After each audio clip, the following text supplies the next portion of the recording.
Esse saiu sem dizer sequer porque saiu. A gente não ficou sabendo, a gente fica supondo aí as suposições de cloroquina, etc. Já o ministro da Justiça, antes de sair ainda ministro, jogou uma série de insinuações sobre o chefe dele. A gente já está notando aí a diferença de atitude entre uns e outros. Aliás, eu queria lembrar as pessoas que metem o cacete na cloroquina só porque o Bolsonaro está defendendo a cloroquina, né? É que antes disso não precisava sequer de receita médica. Era um remédio tão, digamos, não perigoso, que não exigia sequer receita médica para comprar na farmácia, para tratar malária, lúpus, artrite reumatoide. Sim. Alexandre, acho que é um ponto. Eu vou rodar já, mas só para de um presidente que não ouve os técnicos que tem, isso parece-me comprovado, ou de alguém que procura, através dessa situação caótica, tirar algum proveito, né, para uso pessoal ali, diante desse perfil identificado como autoritário do Bolsonaro. Eu queria te ouvir a esse respeito, antes de passar aqui, abrir a roda para os meus colegas, o Alexandre. Vamos entrar nesse diálogo aí, né? Gostei dos seus argumentos, são muito fortes, né? Agora vejamos o outro lado. Digamos que o presidente simplesmente entregue aos ministros, façam o que quiserem. Aí vão dizer, pô, esse presidente não manda nada. A gente elegeu ele, né? Os eleitores dele vão dizer isso. A gente elegeu ele para governar, e ele está entregando para os outros, né? Como eu disse lá na CNN, ele é um banana se ele não exercer a chefia. O ministro é um auxiliar do presidente da República, é um auxiliar, né? É um técnico que vai administrar uma área. Agora, volta àquilo que eu digo. Deveriam ter combinado antes com os russos, né? Deveriam ter combinado lá no vestiário antes de entrar em campo. Olha, é cloroquina isso ou não é?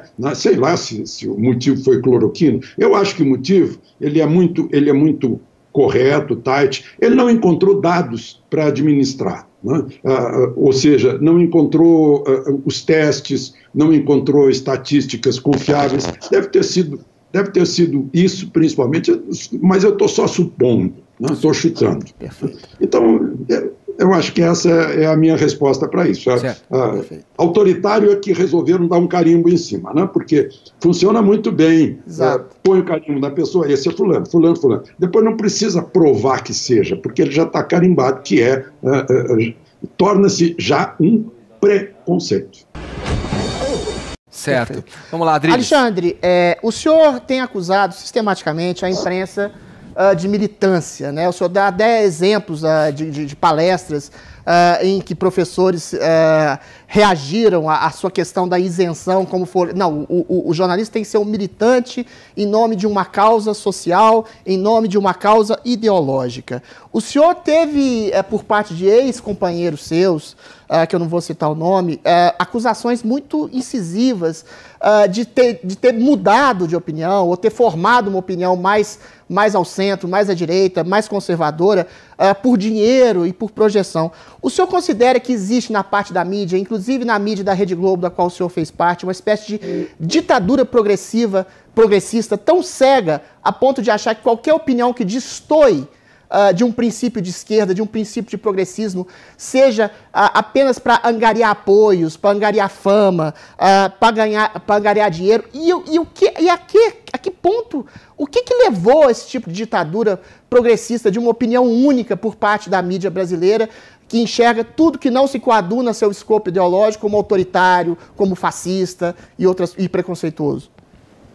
Foi o costume, a rotina, o tempo, né? Digamos, 2 décadas de ideia única, né? Você deve lembrar muito bem do tempo em que as pessoas de direita tinham vergonha de dizer que eram de direita ou até de centro. Era bonito ser esquerdistas, né? Se não for esquerdista, é fascista, é essa alternativa, né? Que não tem nos Estados Unidos, não tem na Inglaterra, não tem nos países que avançaram mais na maturidade democrática. Então, aí eu tenho visto atitudes fascistas disfarçadas de antifascismo. É uma coisa incrível. Né? Então, gente, eu costumo, nas palestras, eu tenho dito agora, nós estávamos acostumados ao pensamento único, né? Monopensamento. Agora que veio a dialética, o diálogo, o contraponto, a possibilidade de confrontar ideias, muito bem-vindas, né? Porque só assim a gente chega à verdade. Eu digo, só havia sul, agora apareceu o norte. Quem sabe a gente se encontra no Equador, né? Nesse debate de ideias. Eu acho, olha, antes de entrar no ar, eu estava lendo, porque um amigo me ligou de São Paulo, o professor Carlos Alberto de Franco, né, no Estadão de hoje. Está maravilhoso, eu concordo com cada palavra dele, não sei se vocês já leram. Se já leram, eu recomendo. Aliás, como professor de ética da comunicação. Está sensacional. Se puderem, eu vou só pegar um trechinho aqui. A democracia reclama um jornalismo vigoroso e independente, comprometido com a verdade possível. Sem jornais, a democracia não funciona, né?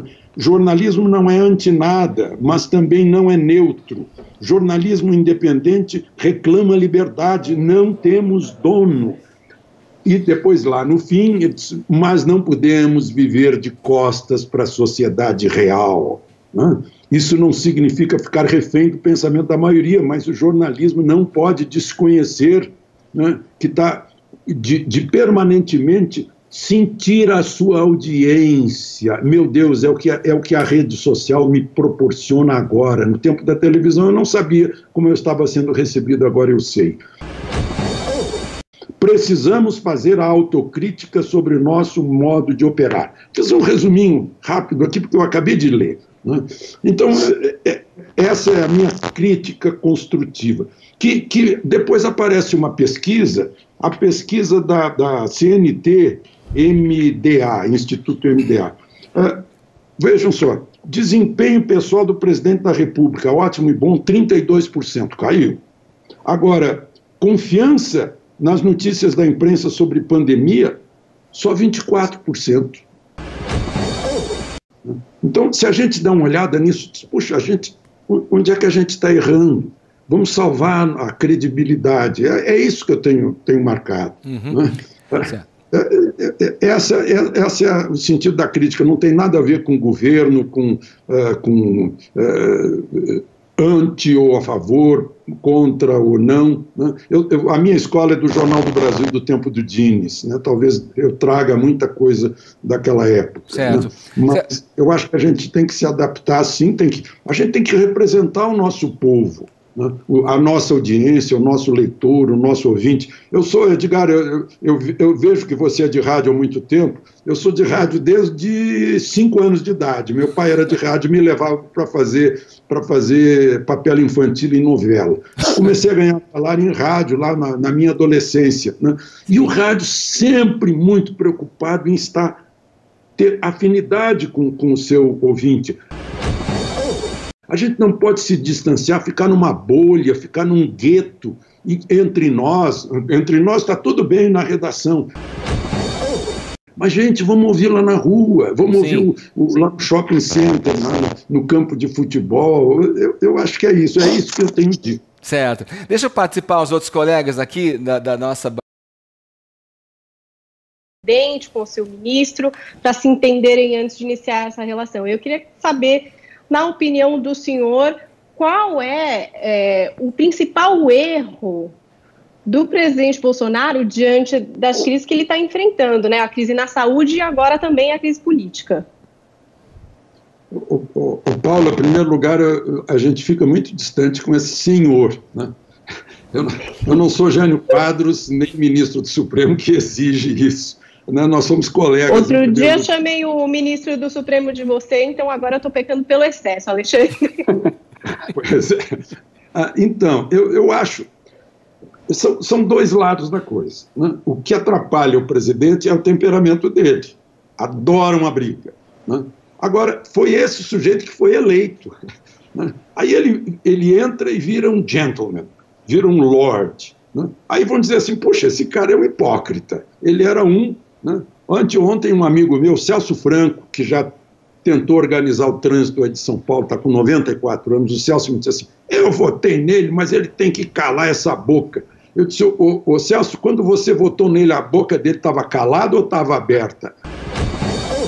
Ah, estava bem aberto. Pois é, como é que vai mudar, né? Isso atrapalha. Onde é que se viu o presidente mandar o repórter calar a boca lá na hora da entrevista na saída do Alvorada? Aliás, outra coisa, ele é o porta-voz dele mesmo, né? Ele sai, fala com todo mundo aquela coisa.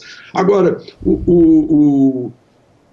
eu acho que é desnecessário, né, essa vontade de brigar, que a gente via nos vídeos antigos, brigando com o deputado no Salão Verde, essa coisa. Essa vontade de brigar encontrou no governador de São Paulo, no Dória, também vontade de brigar, né?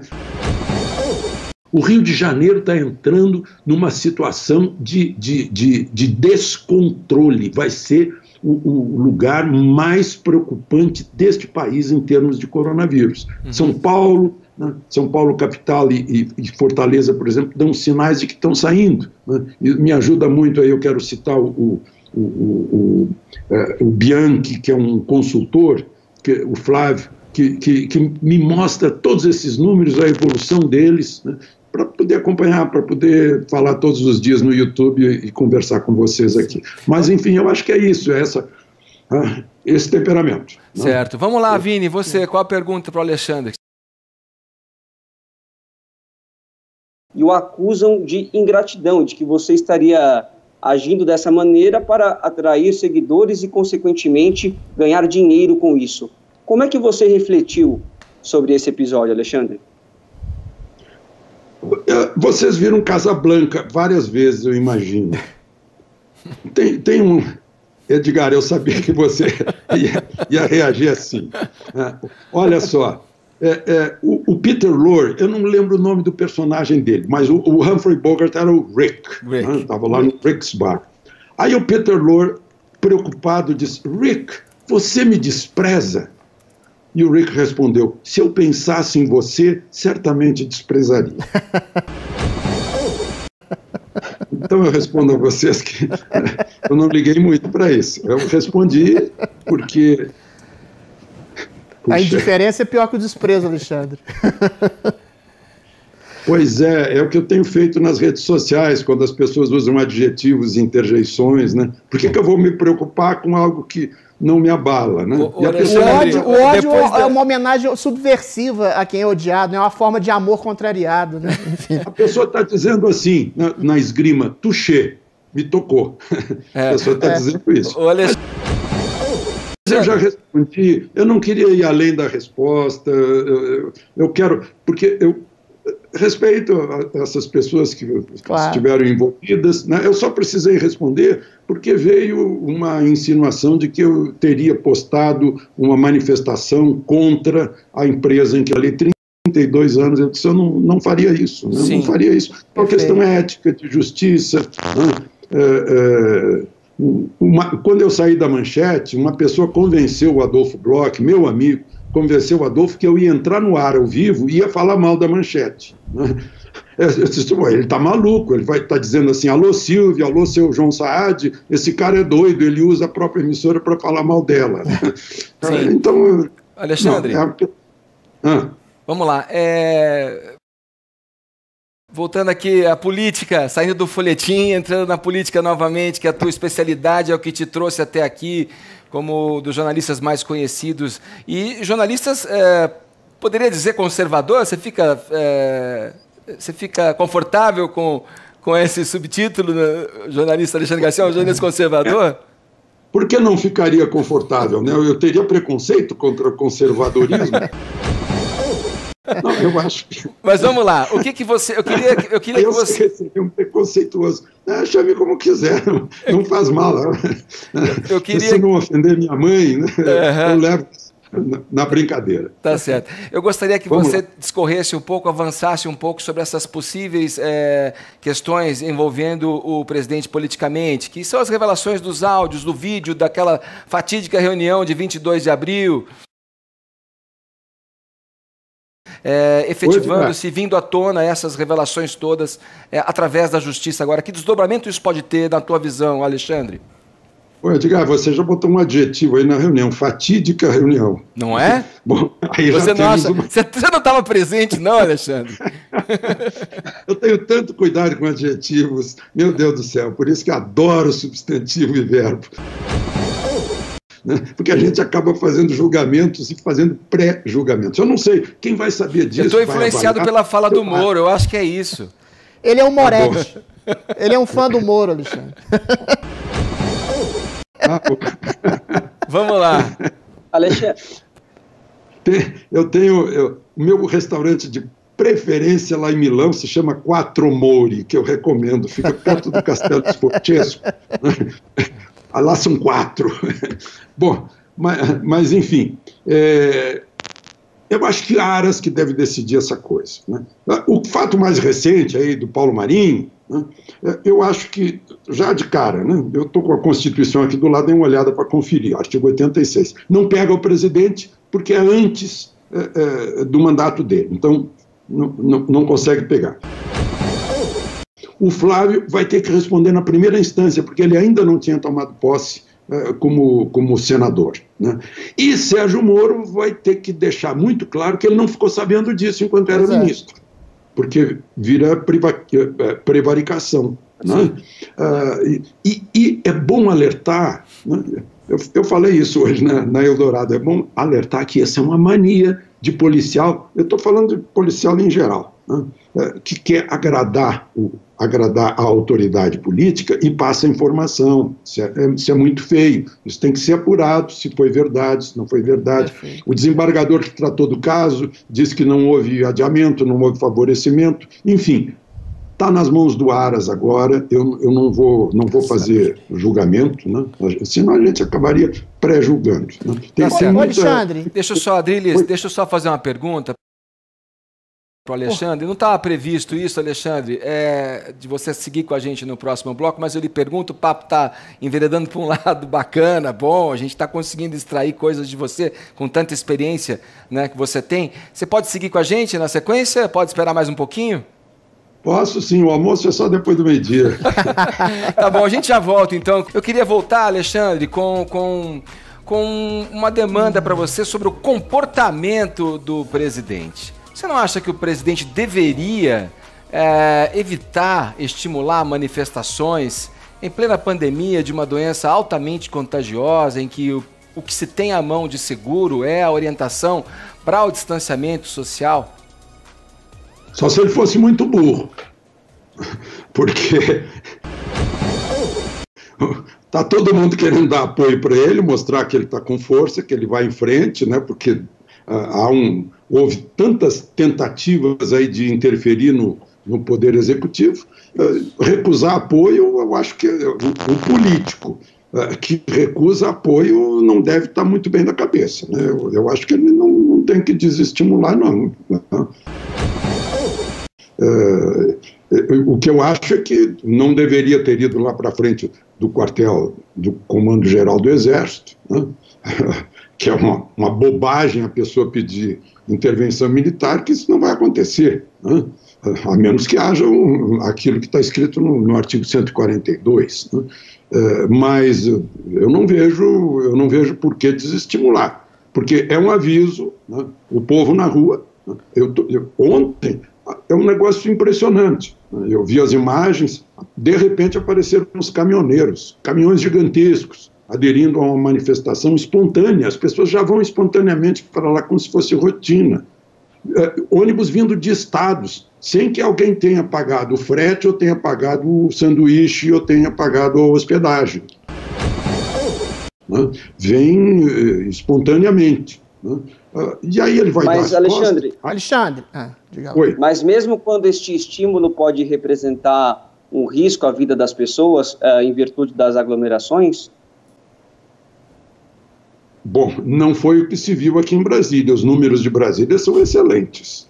Tanto que está reabrindo o comércio e a indústria aqui em Brasília. Então, no ar livre, né, ninguém vai fazer como se fez lá foi Araraquara, ou Sorocaba, não sei, de algemar a pessoa que está sentada sozinha na praça. Né? Então, não aconteceu, né? Não foi isso que aconteceu. Alexandre, meu caro Alexandre, foi aventado nessa entrevista aqui do suposto autoritarismo do presidente, de uma coisa que fomentaria um governo autoritário, né? Mas a gente viu nos últimos tempos, como você bem salientou, o STF alijando todos os poderes do presidente em relação ao combate da pandemia, o STF cortando a prerrogativa do presidente de nomear o próprio chefe da Polícia Federal, o ministro do STF, Celso de Mello, dizendo que vai pegar o depoimento dos generais debaixo de vara, e uma série de outras medidas autoritárias.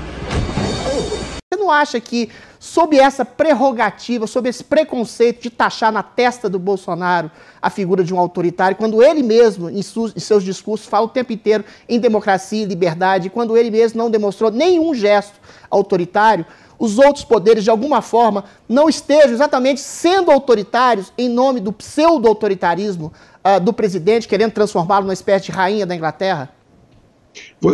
Claro, porque ele foi eleito contra a vontade de muita gente. Então, a tentativa é de anulá-lo como presidente. Né? O Supremo, por exemplo, o Supremo já faz muito tempo que entra no Poder Legislativo fazendo lei. O Supremo não recebeu nenhum voto, né? E o Supremo não tem poderes de fazer leis. O Supremo é intérprete das leis, principalmente da lei maior, que é a Constituição. O Supremo já se meteu no Legislativo, depois se mete no Executivo, imagina impedindo uma nomeação de segundo ou terceiro escalão do presidente da República. Né? E virou notícia o presidente dizer o óbvio, que eu preciso ter afinidade com o nomeado. Isso é o óbvio.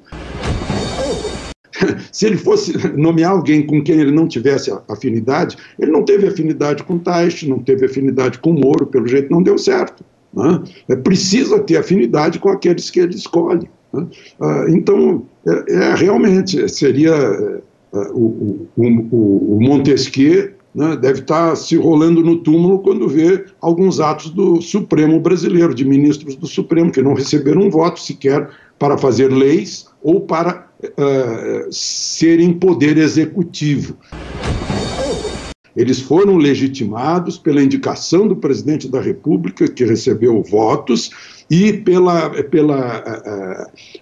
aprovação do Senado, que recebeu votos. O Supremo está lá para julgar. Será que, Alexandre, só um minuto, Adriles, aproveitar aí, usando um termo que você mesmo disse, como o papel da imprensa, no texto que você nos leu, dizendo que gostou muito nessa manhã, e o papel da imprensa não deve se distanciar do anseio da população, né? Eu acrescentaria ali jogar luz aos fatos para que a população tenha o melhor discernimento. Ligação de amizade muito forte com o próprio agente da Polícia Federal, aparecendo em cerimônias festivas com os integrantes da família. Quer dizer, isso tudo levanta uma suspeita. É inegável que a gente olhe para aquilo e veja uma tentativa de ingerência num órgão que é de Estado e não do governo de turno. Como fechar os olhos para isso também, Alexandre, e dar uma opinião, fazer um texto, seja fazendo um texto, fazendo uma análise política, como a gente está tentando fazer aqui agora, sem considerar esta possibilidade? Não é querer não enxergar o que está evidente?